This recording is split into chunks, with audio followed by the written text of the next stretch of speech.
All right, welcome to another module in the Peak Performance Program. Now, in this one, we're going to be discussing the relationship between nutrition and sleep because, without any surprise, those two are highly correlated, and it's really important to look at them in isolation and not, one or the other. So, in this module, we're going to cover the intricate relationship between sleep quality and nutrition, what foods to eat to boost sleep efficiency, and how function of liver can either impair or improve your sleep depending on how well you take care of it. And then lastly, we're going to cover some ideas and recipes you can play around with before bed that I think are optimal for boosting sleep, supporting your liver, and making sure you're getting the rest that you need.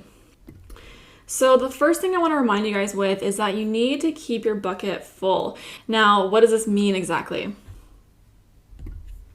This is basically just a fancy way of discussing your input and how it correlates to your output, which I know all of you guys know, but it's important to remind you guys. And going back to the slides, your input, so sleep, nutrition, recovery, is going to determine the quality of your output. So training, work, school, stress, how you handle your business, how you handle putting out fires with your team members, not getting triggered easily, making really decisive, clear decisions on a drop of a hat. These things are all possible if your bucket is full, aka your body. So if you are nourishing your body with foods, nutrition, and recovery, the equal ratio of that will determine how efficient and how optimized your training, work, school, running a business is. And when you're looking at all of the pillars, such as nutrition, sleep, exercise, none of these are superior to the other. I used to see them as, a pyramid where one would stack on top of the other depending on priority. But now how I see them is equal pillars. And each one has their own important rules. And they should be treated so. So you should treat them equally. If you're focusing on sleep 100%, you should be focusing on nutrition 100%. Not either one should be isolated.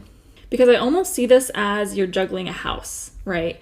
And these three are your foundation. Your house is your business, how you handle things. Your house, your roof, is going to collapse if you don't have a strong foundation. And these are the things you need to focus on all equal parts.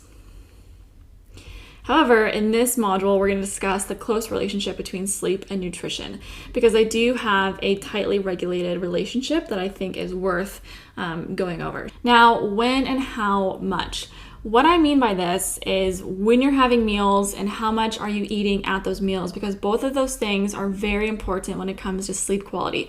Ideally, you want to be having dinner 2 hours, maybe 3 hours before your ideal bedtime. So let's say you're trying to go to bed at 10. I'd recommend having dinner around 7:30 or 8. No later than 2 hours. But let's say, for example, you are still hungry or you didn't eat enough because you were too busy, because you didn't have enough in your fridge, because you didn't go grocery shopping. For whatever reason, let's say you're still hungry. I would still recommend, rather than going to bed hungry and possibly creating a stress response, which we'll go over in a second, I would recommend having a snack, which we'll also go over in the next couple slides. So if you're ever in that situation where you're like, shit, I'm hungry, but Kaylee said not to eat before bed, just get a small snack. I think the one thing is that you shouldn't be having another large meal. So if you are hungry, get a snack, something that will satisfy your cravings, your hunger, but don't go overboard and have another full meal. Because basically what's going to happen is, let's say you are so hungry that you eat an entire other meal.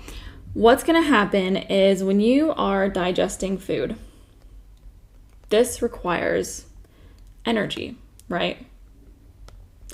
And that energy is also needed when you're sleeping for repairing tissue damage, for giving, energy to your brain, to restore memories, cognitive function, all these different things. And this energy can only go one of two ways, either digesting food or going to your tissues, ligaments, or repairing muscle tissue, going to your brain to repair cognitive function. So your energy has to pick one of those things because it can't go to both. And when you have a large meal before bed, your digestive system is going to take priority because it doesn't want that food sitting in there all night. So instead of your energy going to your brain to reach REM levels, deep levels, that really restorative deep sleep, it's going to go to your gut. All of your blood flow is going to go to your gut to digest the food and make sure it gets out of there. And this is why if you have a large meal, which I can speak for this for myself because it's happened to me a couple times, where if you do have a large meal, your HRV might drop because your nervous system is highly regulated with your gut as well. And depending on if you have a large meal or not, or let's say you're drinking before bed, both of those things can affect your nervous system and therefore affect your heart rate variability. So you might see a sudden drop in your HRV because of that. So if you, let's say you have a total regular day and the next morning you wake up and you're like, what the fuck, why did my HRV suddenly drop by 30 points? See what time your meal was. If your meal was pretty late, that's most likely why.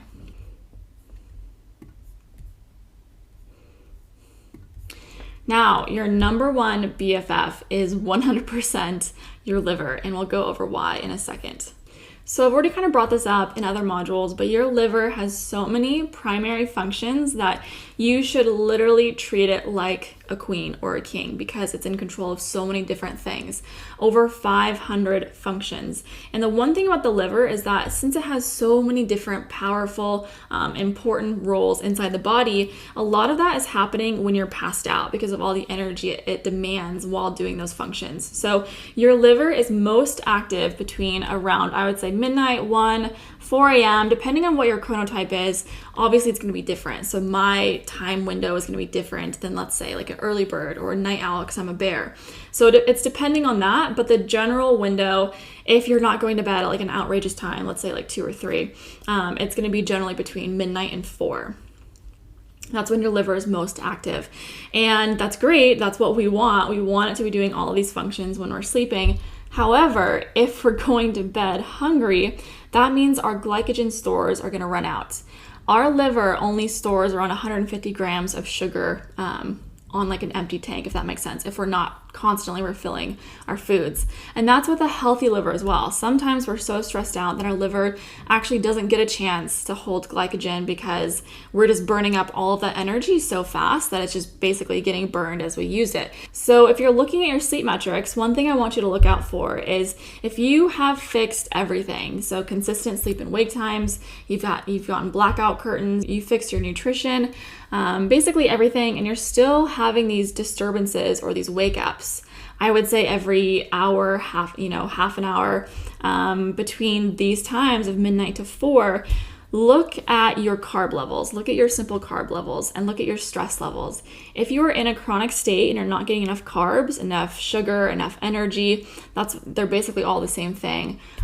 Your liver is going to run out of that, and your liver is going to create a stress response because if you're not giving your body the fuel it needs, it's going to create its own fuel. And in order to activate that, it's going to release cortisol, which we all know is the stress hormone, which we all know we don't want more of. So how you fix this moving on, and again, like I said earlier, if you have fixed everything and you're still getting these disturbances, definitely check this out, where instead of, going to bed hungry or having a large meal around 8 or so, maybe still having some of the snacks I'm going to bring up next. Because what's going to happen is when you have a snack, a simple carb snack, either the yogurt or the tea or the ice cream, all of these things can be pro-metabolic, especially if they have good, high-quality ingredients.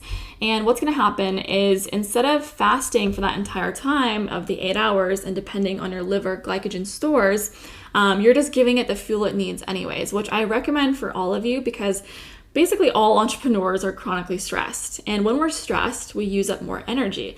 And energy is glucose. So giving our body more energy right before bed can help us get deep restorative sleep. So some of the recipes I recommend, and the first and easiest one I would say is just getting a cup of honey, tea, and some milk, which is optional. This will be great because the warm temperature of the cup, if you get like chamomile, all of these things can be really soothing for the body and kind of help us relax and wind down. The honey is the key part in this. The honey and the milk, if you can stomach dairy, are the key components because they have the simple carbs, they have the sugars. These are really ideal and key when it comes to restoring our sugar levels in our liver to make sure we're not releasing a stress response. Now, one thing I'd recommend is to avoid a spike and crash in your blood sugar is either making sure you're having adequate protein in your dinner, so around that 7:30 time. If you have enough protein during that time, you should be fine, a couple hours after that. However, if you didn't get enough protein and you still feel like you might get that crash and fatigue, that crash and spike, just having a small protein with it works as well. So some ideas for that for me is I'll have hard-boiled eggs. I'll just have like one egg with it. Or I'll go to the grocery store and get like meat sticks, like jerky or something like that. Just make sure they don't have preservatives, so nitrates in them, and make sure they're high quality meat as well. So tea is the first one, super easy. A lot of people already do that. The next one I'd recommend is getting like a small bowl of Greek yogurt. So Greek grass-fed A2 milk, if you can find it, with some maybe berries, maybe a little bit of honey. Again, the key component here is simple carbs. So those simple carbs will restore the glycogen levels in your liver. And then the last one, which is my favorite, is making homemade ice cream. It is so delicious. I cannot recommend this enough. I personally love ice cream, especially if it's homemade. It has really good milk, really good ingredients.